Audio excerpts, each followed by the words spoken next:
يوم عاشوراء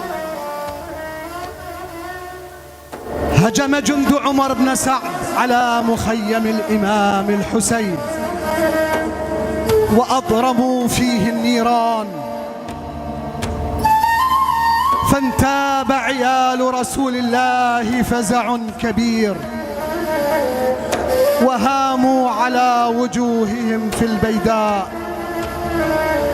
ولما انتهت أعمال السلب والنهب في رحل الحسين جمعت أم المصائب زينب العيال إلا غلامين صغيرين لمسلم بن عقيل، هما محمد وعمره 11 سنة، وإبراهيم وعمره 9 سنين، فقد ضاعوا في البيداء عند محاولتهما النجاة من بطش الجنود، واتجهوا شمال كربلاء.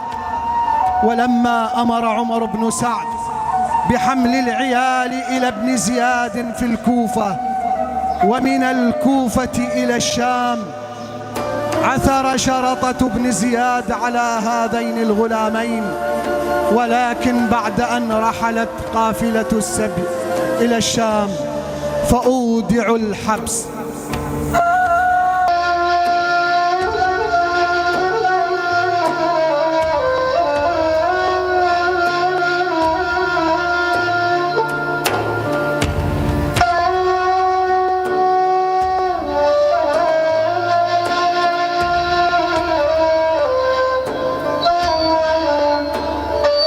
غلامان صغيران لمسلم بن عقيل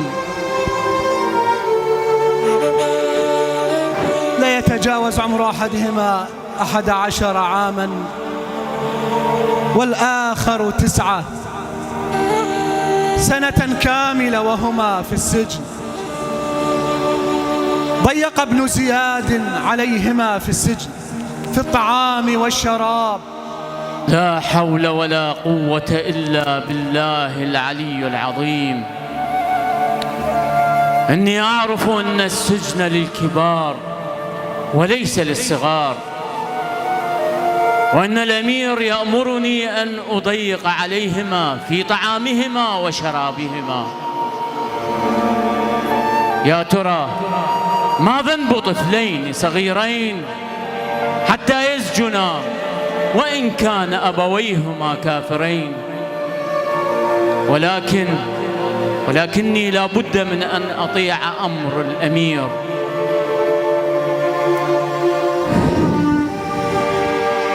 ما ذنبهما؟ طفلين صغيرين، ولماذا يسجنان؟ ماذا كان ذنبهما؟ يا سبحان الله.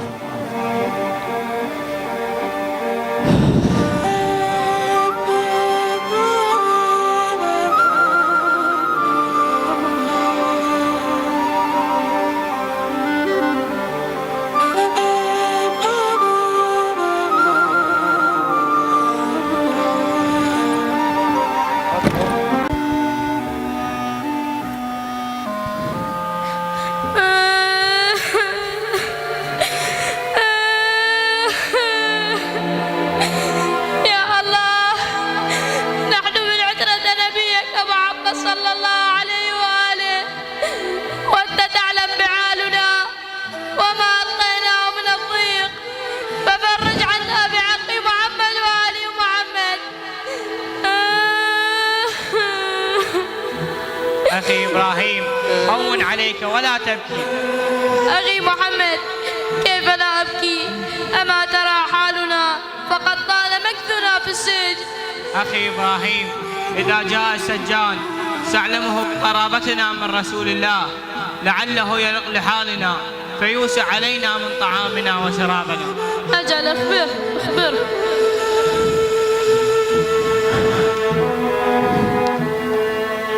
لا حول ولا قوة إلا بالله العلي العظيم. إني أعرف أن السجن للكبار، فما ذنب الصغار؟ يا ترى ما الذي فعله طفلين صغيرين حتى يسجنا ولو كان أبويهما كافرين؟ ولكن لا بد من أن أطيع الأمر، لا بد من ذلك. يا ولداي خذا الطعام والشراب، هيا خذا طعامكما وشرابكما.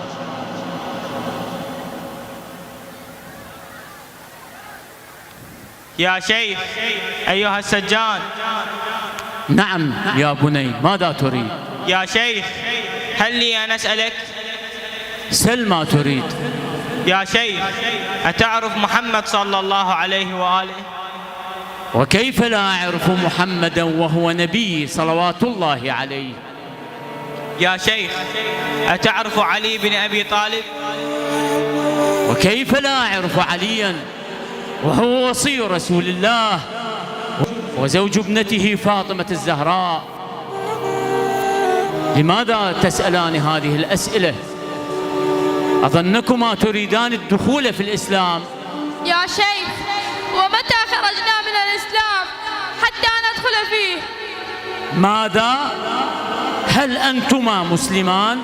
نعم والله يا شيخ، نحن من عترة نبيك محمد صلى الله عليه وآله. صلى الله عليه نحن وآله. ولدا مسلم بن عقيل بين يديك إسارا، نسألك من طيب الطعام فلا تطعمنا ومن بارد الشراب فلا تسقينا، ولقد ضيقت علينا سجننا.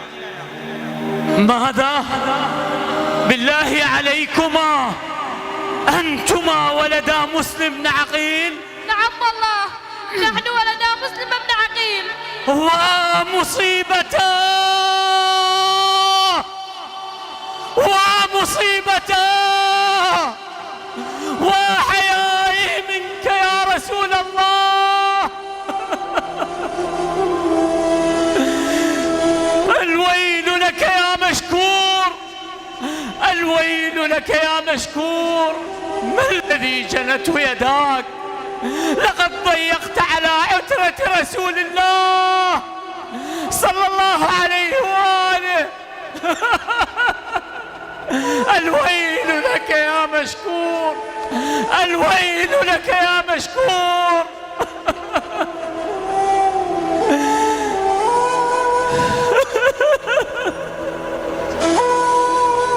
مصيبة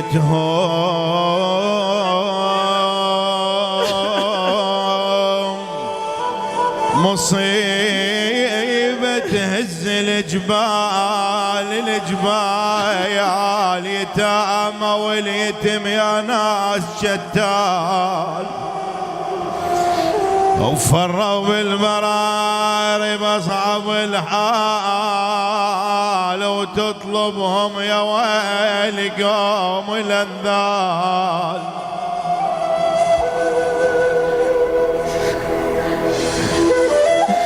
نفسي لنفسيكم الفداء، وجهي لوجهيكم الوقايا عترة رسول الله. لا تخافا يا ولدي، أنتما الآن في أمان الله وأماني، عذرا لكما ولجدكما رسول الله ولأبيكما مسلم بن عقيل عليه السلام. أنتم الآن في أمان الله وأمانه. هيا هيا يا ولداي، تفضلا كلا كلا واشربا يا نور عيني، كلا تفضلا تفضلا يا نور عيني. أنتم الآن في أمان الله وأماني، عذرا لله عذرا لله وإليكما يا نور عيني.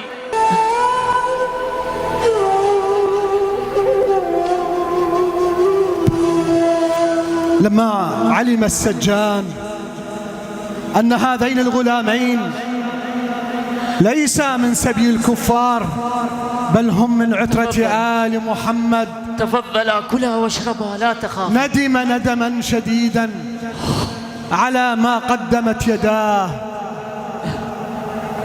ماذا يصنع وقد ضيق على عترة رسول الله. ماذا عساي أن أفعل؟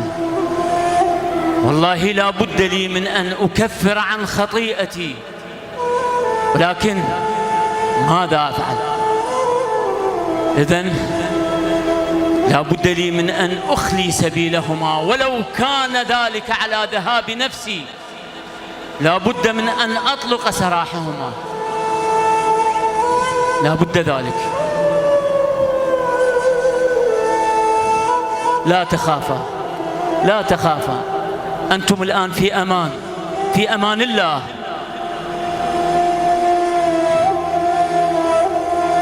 اسمعا يا ولداي، اسمعا ما سأقوله لكما. سأترك لكما باب السجن مفتوحا، فإذا جن الليل اخرجا واسلكا الطريق المحاذي للنهر، سيرا نهارا وأكمنا ليلا، فإذا وصلتم القادسية اسألا عن أخي عبد الله بن أبي مشكور الكوفي، وادفعا له خاتمي هذا علامة حتى يوصلكما إلى مدينة جدكما رسول الله إن شاء الله. تفضل يا ولدي، تفضل، لا تخافا. سأترك الباب مفتوحا واخرجا في الليل.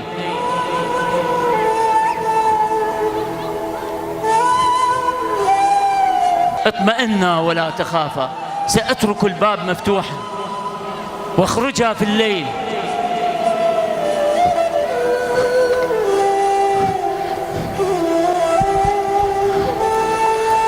أيها الحرسيان، انصرف الآن وأنا سأقوم مقامكما هذه الليلة. هيا انصرفا، هيا هيا انصرفا. كل يا أخي كل.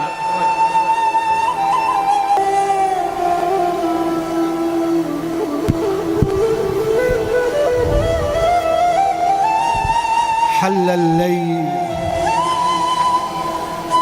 الليل على الصغار فأخلدا للنوم.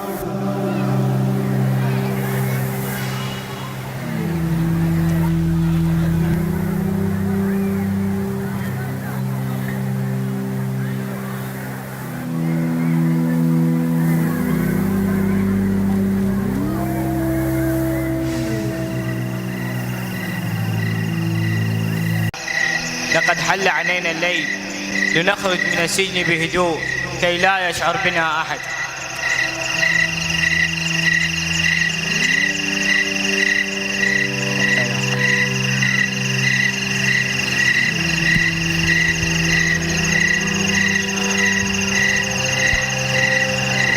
شسوي لي الزمان الخان بيهم، فروا العيدة تدور عليهم.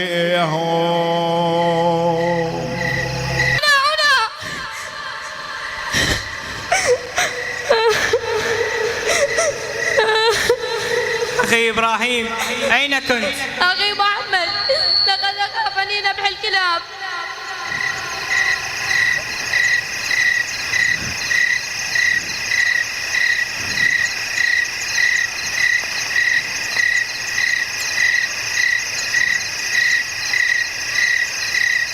أخي محمد، لقد عطشت. تعال ننزل إلى النهر ونشرب.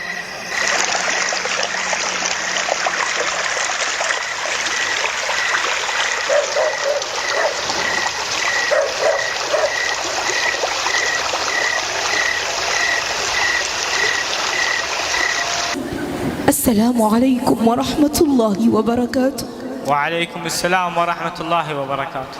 من أنتما يا نور عيني؟ نحن غلامان غريبين يا خالد، ولسنا خبيرين بالطريق، وقد جن علينا الليل، ضيفينا سواد هذه الليلة، فإذا أصبحنا أصلنا مسيرنا. حسنا، ولكن أنتما غريبان وليس خبيران في الطريق، وماذا تفعلان هكذا وحدكم؟ أتعلمون والله ما شممت رائحة كرائحتكما. يا خالة، نحن من عترة نبيك محمد صلى الله عليه وآله، نحن ولدا مسلم بن عقيل. ومصيبته لهفي عليكما يا عترة نبي الله. لعن الله ابن مرجانة، لعن الله ابن مرجانة. تفضلا إلى دار يا نور عيني. لي وصاحت يا هلا بيكو، شرفت عتاب الدار اللي بعين خليكو، البار يحميكو. تفضلا.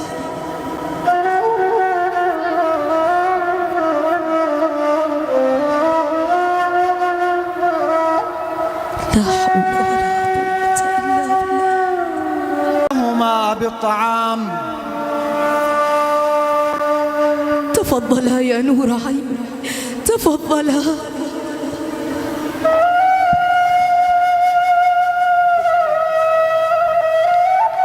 كل يا بني.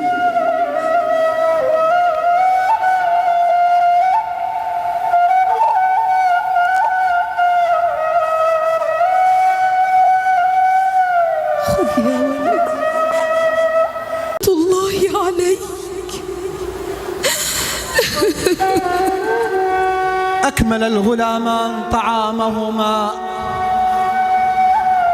هيأت لهما فراش النوم. استريحوا هنا يا ولدي، اخلدها إلى النوم فأنتما متعبان.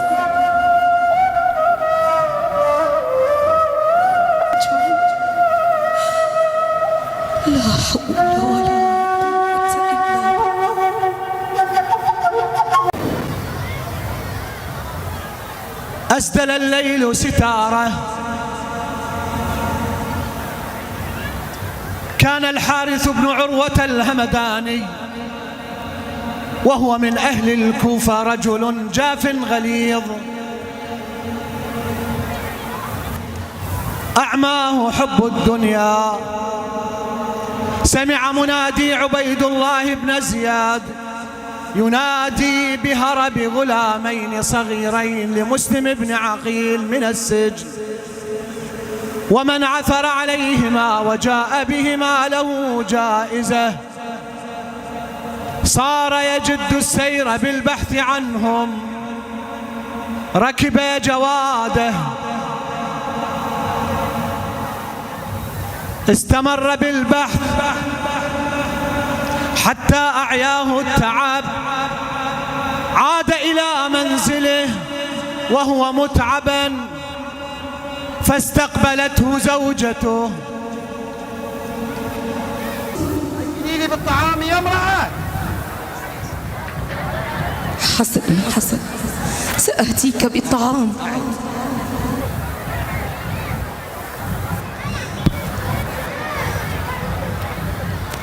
خذ يا حارث. لم تقل لي أين كنت كل هذا الوقت يا حارث؟ لقد كنت في سوق الكوفة وسمعت منادي الأمير عبيد الله بن زياد وهو يقول غلامين لمسلم بن عقيل قد هربا من السجن، ومن يأتي بهما فله الجائزة 2000 درهم.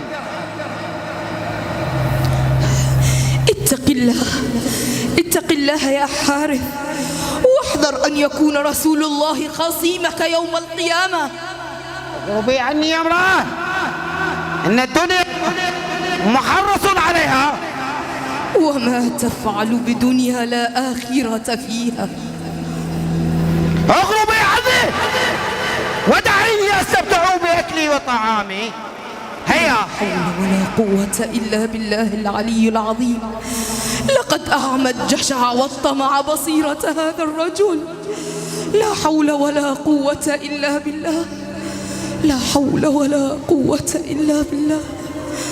إنا لله وإنا إليه راجعون. ما عساي أن أفعل، ما عساي أن أفعل إذا ظفر بهما. لا حول ولا قوة إلا بالله. يا رب أنت مجيرنا يا رب. وبينما الحارث يتناول طعامه رأى أولاد مسلم بن عقيل في الرؤيا مناما، فزع أحدهما من نومه وهو يبكي.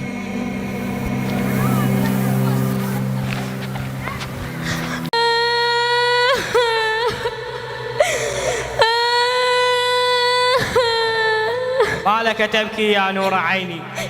أخي محمد، لقد رأيت أبا مسلم بن عقيل في المنام وهو يقول: عجلا إلي يا نور عيني.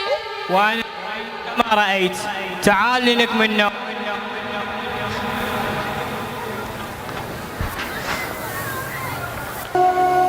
من أنتما؟ وماذا تفعلان في داري؟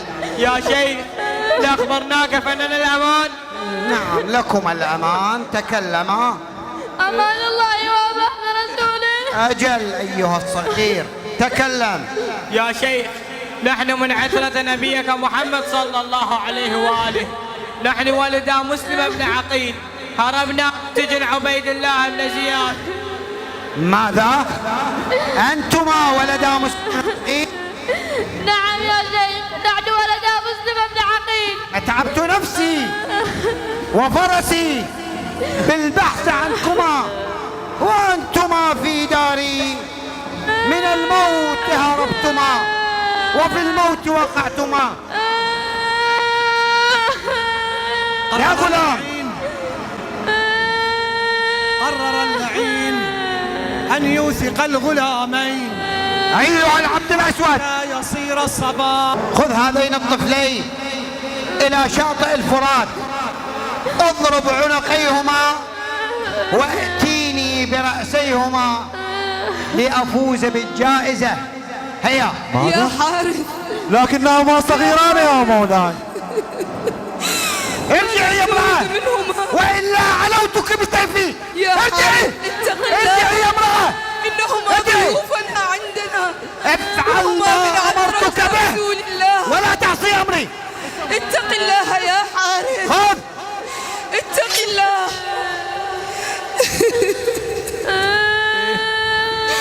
تحركا. كفاية منكما يا سادتي. السمع والطاعة، كفاية منكما. السمع والطاعة يا مولاي.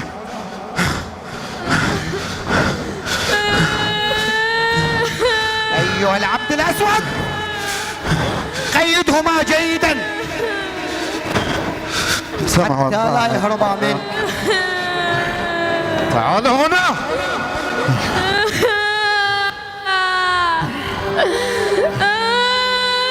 أنت أيضا تعال هنا.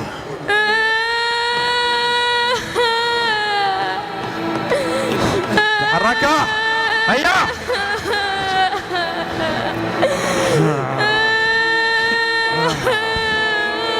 تحركا.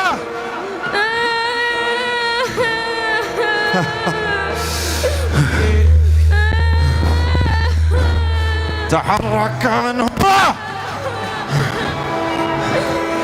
هيا. تحرك منه. هيا. الويل لكما. ويدين اللعين الباعدين الله باكي للمنية عليهم ويسله ولا راعى الضيافة ولا ياخش الزهرة. يا شيخ، ما أشبه سوادك بسواد. مؤذن دخل داره واعتمد على قتلتنا فيكون محمد خصمك يوم القيامة. يا هذا ما أجمل منطقك. فمن أنتما وما عرفك ببلال مؤذن رسول الله؟ يا غلام نحن من عزة نبيك محمد صلى الله عليه وآله. ماذا؟ نحن ولدا مسلم بن عقيل. أنتما ولدا مسلم بن عقيل؟ أجل والله نحن ولدا مسلم بن عقيل. الحمد لله الذي عرفني بقرابتكما من رسول الله.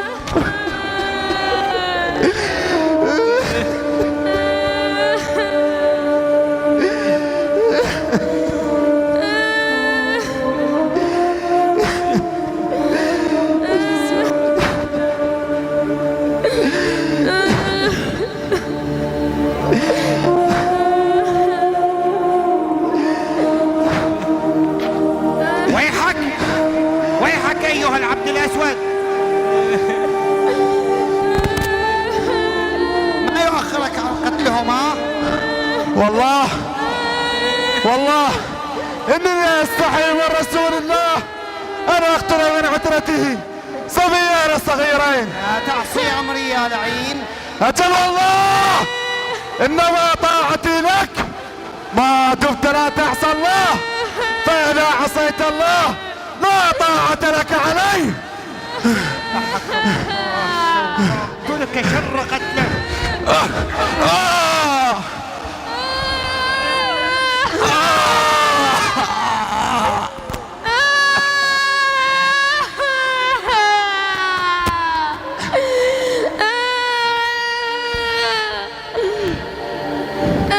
والله لا يلي قتلكما غيري.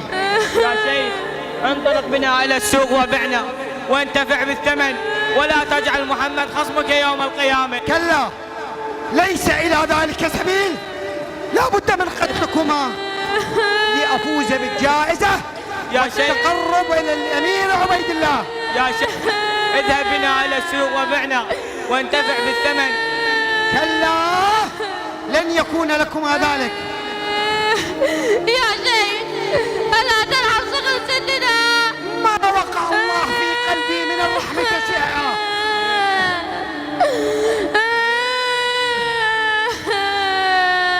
إذن فلأبدأ بك أولا. يا شيخ إن كان لابد من قتلنا فدعنا نصلي لله ركعتين. الصلاة صلي يا أن نفعتكم الصلاة.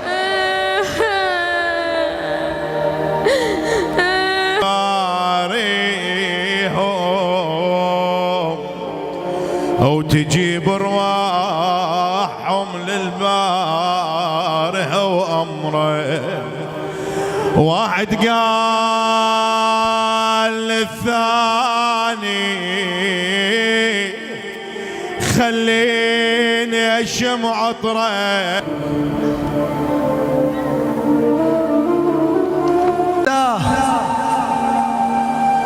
رغم حداثة سنهم آخر ما تعلقوا به من الدنيا الصلاة.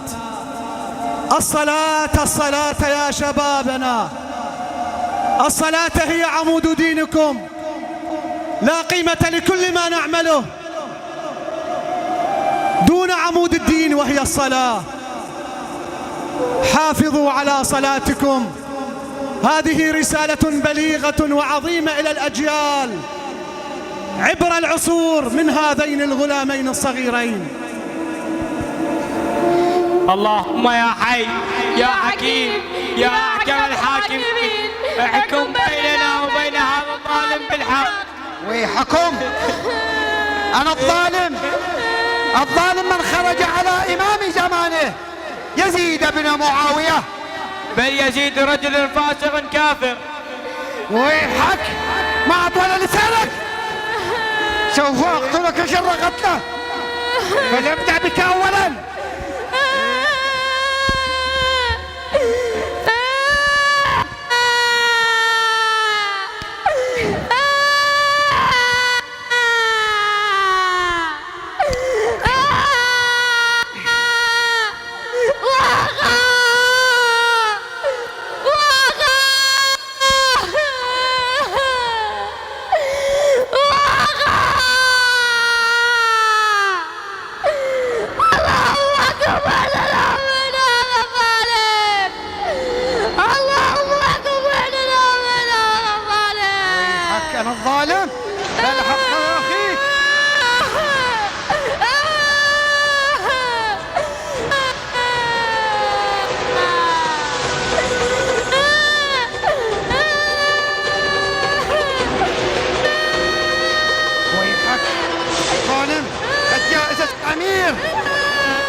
بذبيح هل تنحسي بضيفك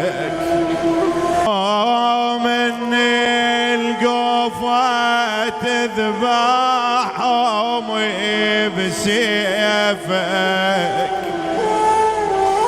مثل حسين من الشمر حزنا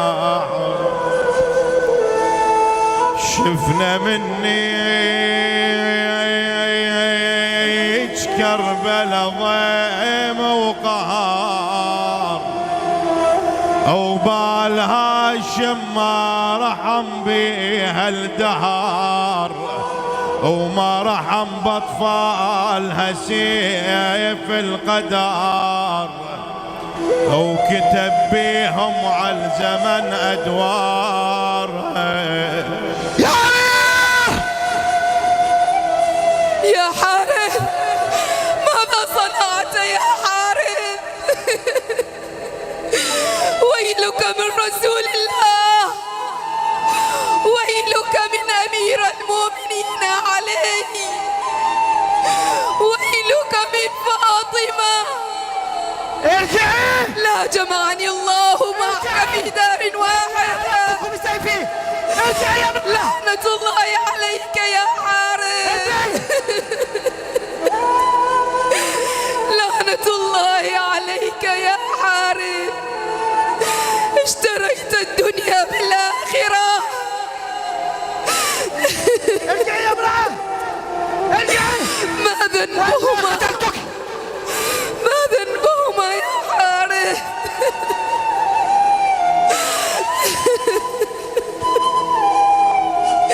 حسبي الله ونعم الوكيل.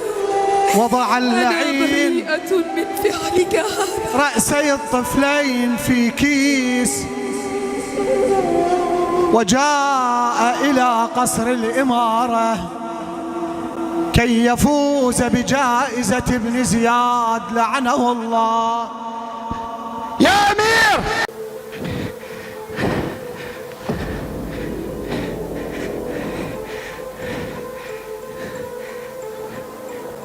السلام على الأمير عبيد الله بن زياد.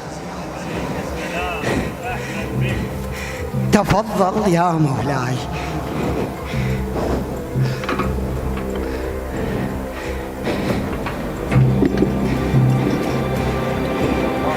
تفضل يا مولاي.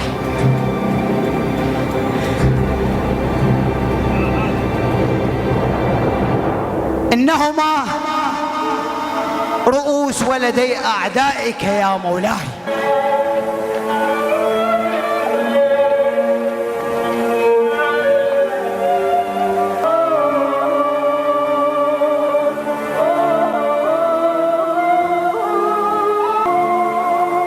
ماذا بهذين الغلامين؟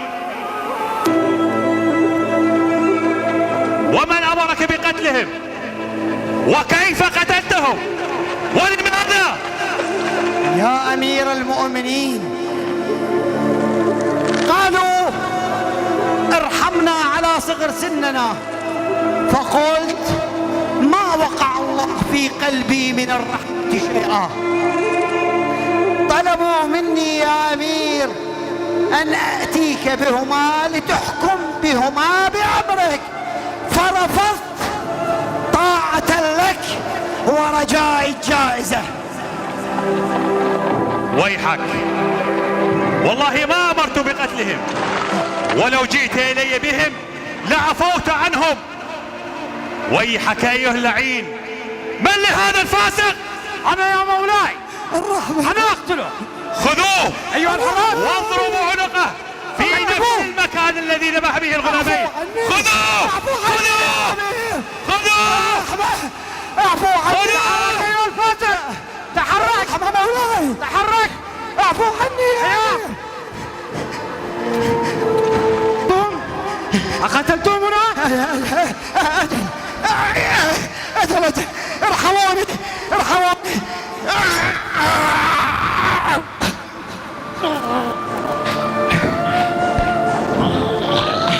هذا هو جزاء الظالم، لم يشهد التاريخ عقوبة أعجل من عقوبة هذا الظالم.